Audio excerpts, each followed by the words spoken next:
welcome or welcome back to the Money, Wine and Cheese Club TV. My name is Sarah, and as always, I'm here to talk about all things money and life. Today, I want to talk to you about a new series I'm starting here on YouTube, and it's called the Sunday Scaries Series. So, what exactly are the Sunday Scaries, you ask? Well, it's a weekly series designed to help you overcome the Sunday evening anxieties that come with the start of a new week. Each episode, I'll talk about common sources of stress that go from money problems to unfinished to do lists, from feeling stuck in routines to navigating big life transitions. So, join me as we dive into topics that impact that everyday woman, that's you and me, with tips and reflections to help you find balance, calm, and renewed energy for the week ahead. So, without further ado, let's get started. So, in a world that constantly demands conformity, many of us find it hard to live authentically and on our own terms. The fear of being ourselves is deeply rooted in pressure and society, cultural norms, and our own need for acceptance. Of course, when you add people pleasing and the relentless pursuit of keeping up with the Jonases to the mix, well, we're completely screwed, my friends. So, people pleasing. People pleasing is a behavior many of us adopt from a young age. We are taught to seek approval from parents, teachers, and the list goes on. And this desire to be liked and accepted becomes so rooted that we prioritize other people's expectations over our own desires and values. Now, people pleasers often struggle with self worth,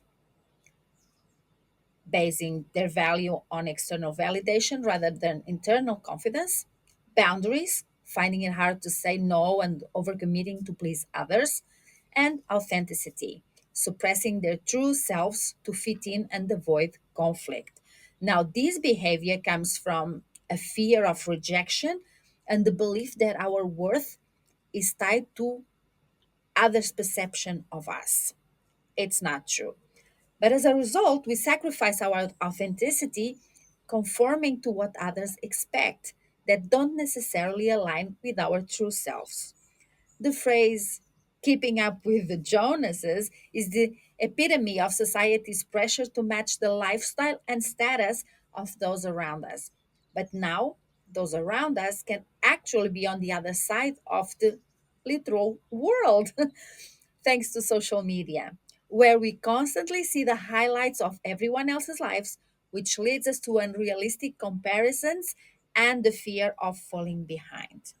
Now, this phenomenon, it's very dangerous and it can lead to materialism, valuing possessions of everything and anything else, debt, overspending to maintain a certain image, leading to financial hardship, stress and anxiety, constantly feeling inadequate or unfulfilled despite outward appearances. Now, the need to keep up can overshadow our personal goals and values, pushing us to pursue lifestyles that don't genuinely satisfy us. Instead of living authentically, we end up chasing an illusion of success defined by others. It's like we're getting into debt to buy things we don't need and most times don't want to please people we don't even like. What? Now, the fear of standing out. All of this because of this fear we have that we'll be out of the norm and be different, which when you think about it, it's actually a good thing. So, society often rewards conformity and penalizes authenticity. This fear of being judged or ostracized makes it difficult to embrace our unique identities and live according to our own terms. And overcoming these fears requires a conscious effort to shift our mindset and behaviors. So, here are some steps to help us break free from societal pressures and live more authentically. Self reflection. So, take time to understand your values, passions, and what truly makes you happy. Journaling, meditation, and introspection can help clarify these aspects of your identity. Set boundaries. Learn to say no to commitments that don't align with you and your values or drain your energy, especially when you don't even like the people at those events. Setting boundaries protects your time and well-being. Seek genuine connection. Surround yourself with people who accept and support you for who you are. Building a community of like minded people gives us a sense of belonging without the need for pretense.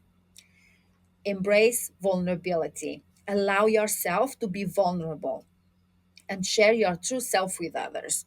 Authenticity can inspire others to do the same, creating a ripple effect of genuine connections. Challenge comparison. Limit exposure to social media or other platforms that trigger comparison. Unfollow and delete. Be ruthless, my friend. Focus on your journey and celebrate your progress without measuring it against others. And finally, practice self compassion. Be kind to yourself and acknowledge that it's okay to be different and want different things. Self compassion helps build resilience and self acceptance. Now, instead of trying to fit into the mold, we can create our own communities where authenticity is valued. These communities are built on mutual respect, shared values, and genuine connections, where we can thrive without the pressure to conform. The fear of being ourselves is a complex issue rooted in external expectations and the human need for acceptance. So, by understanding the impact of people pleasing and the pressure to keep up with the Joneses, we can begin to reclaim our authenticity.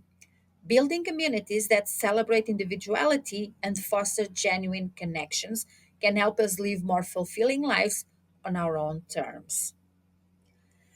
So, embracing our true selves not only enriches our lives, but also encourages others to do the same, creating a more inclusive and supportive society. Now, it's been a long time for me that I've suffered with these Sunday scaries, where Sunday evening approaches, I've had a wonderful weekend. Sunday evening approaches, and by 5:30, 6 p.m., I start to feel nervous. I start to, I can't breathe. And all that makes my life very, very uncomfortable because for me it started with the financial pressures because I knew that on Monday creditors would be calling and I did not have the money to pay them. I started stressing because banks would be open. I wouldn't have the money to take there that I'd spent on my credit card. And all of that started like a very, very unhealthy pattern for my life, if you will. So I've been dealing with it for a lot of years and it has gotten better now, but it took me a really long time because I tried to navigate this on my own. I didn't have anybody to support me through this journey. Nobody was into self-care, self and it's very hard when we feel alone. We feel that nobody understands. And then my problems, I just didn't want to share them that much either because I was, again, afraid of not fitting in, afraid of what people, would think of their judgment.